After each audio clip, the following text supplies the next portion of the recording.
Above all that you do, guard your heart, kwani mengine yale yote ambayo unayafanya kutoka nafsini mwako. Hiyo ni neno ya Mungu kulingana na Methali 4 mstari wa 23. Kama kuna jambo ambalo unaweza lifanya muhimu sana tena lenye manufaa zaidi, ni kulinda nafsi yako.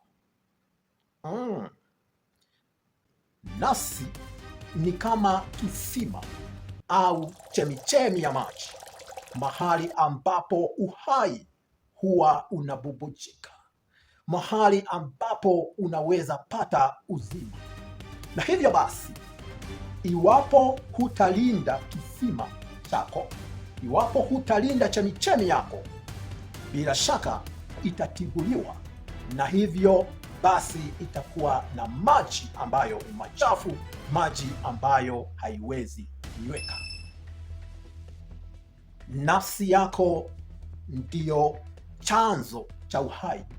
It's the source of life.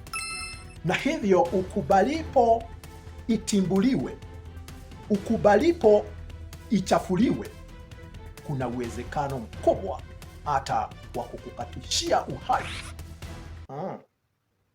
Unafikirianga kila asubuhi jinsi ya kufunga nyumba, kujilinda, jinsi ya kuweka simu yako vizuri, jinsi ya kutunza pesa zako vizuri, lakini wewe ni Mkristo na huwezi kuvuka siku ya mwisho ambayo ulifikiria wacha kuifanya hasa swala nzima ya kulinda nafsi yako. Tunatia bidii kulinda hizo zote na vitu vingine vyote ambavyo tunavimiliki.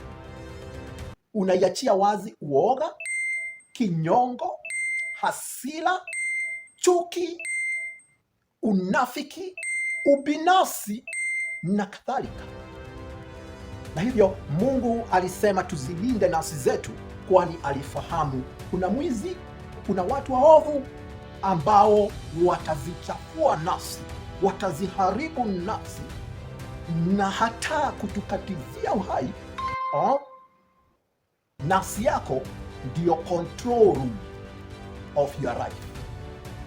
Control room ni mahali huanga pamelindwa, pametunzwa na pamewekwa watu ambao wako serious na chenye wanafanya, kwani makosa kidogo ikifanyika pale itaharibu the whole system. Mahali kila kitu ingine inapita, na hivyo basi kama itakuwa contaminated, ni kumaanisha chochote kingine kile ambacho kitakuwa kikitoka huku kimepita pale kitakuwa contaminated. Njia kadhaa ambazo ni milango ambayo hutumika kuingiza adui kuja kutibua chemichemi yako. Jambo la kwanza au mlango wa kwanza ni kupitia kuona. Macho haya, hii ni njia moja iliyo ni kubwa zaidi yenye kutumika kuingiza maadui, na hivyo lazima ujichunge sana vile vitu unaona. Mlango wa pili ni kupitia kusikia. Masikio haya nayo ni njia ingine kubwa ambayo huwaruhusu maadui wapenye ndani, na hivyo ni lazima ujifunze kujua ni nini ukisikize na ni nini uachane nacho, iwapo yataka nafsi yako iwe salama. Na mlango wa tatu ambao pia unayo tabia mbaya ya kuruhusu maadui kupenya ndani ya nafsi yako ni mafikra.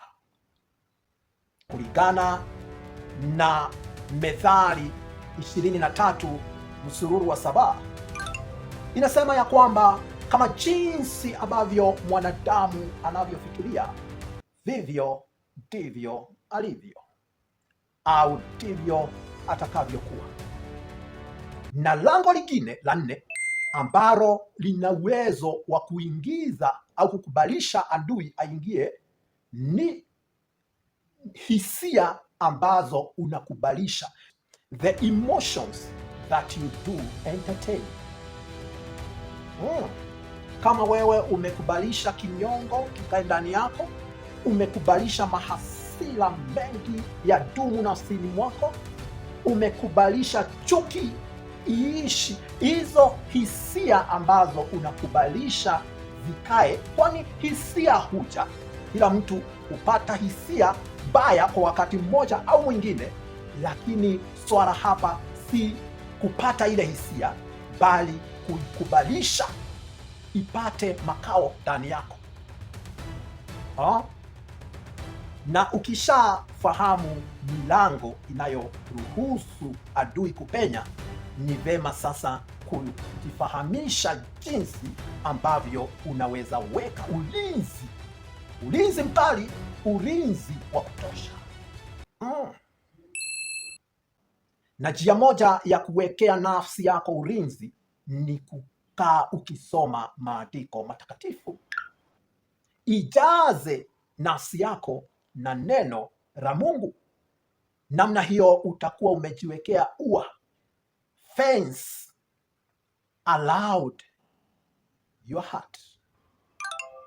Kulingana na Zaburi 119 msururu wa 11.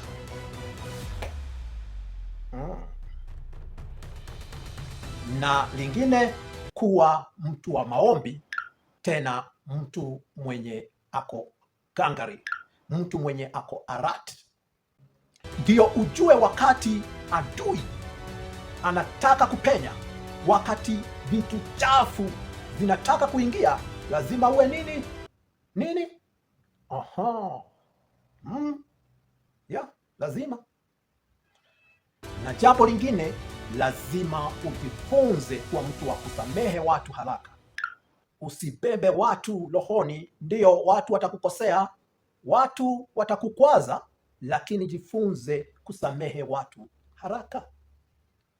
Vile watu ambao wanakuzunguka, hebu wawe ni watu wenye uungu, watu ambao watakupa mwelekeo ulio ni bora, watu ambao si wa kukupoteza.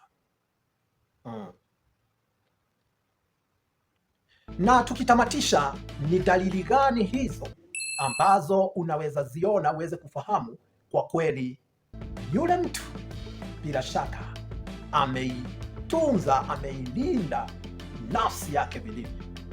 Jambo la kwanza ni uonapo mtu ambaye hakwaziki haraka. Kukwazika haraka ni dalili ya mtu ambaye kisima chake kidogo kimetimbuliwa. Kutokwazika haraka ni nguvu ambayo hupatikana tu na mtu mwenye anafahamu kulinda nafsi yake. Ni mtu mwenye anajua kujibu swali, hata kama imeulizwa na njia ya kukera, yeye anaijibu vizuri kwa upendo, wala si kwa hasira. Amani yake haitegemei na watu, na hawezi wakubalisha watu kumwimbia furaha yake. Hawezi kubalisha watu kumwibia amani yake, kumwibia raha yake.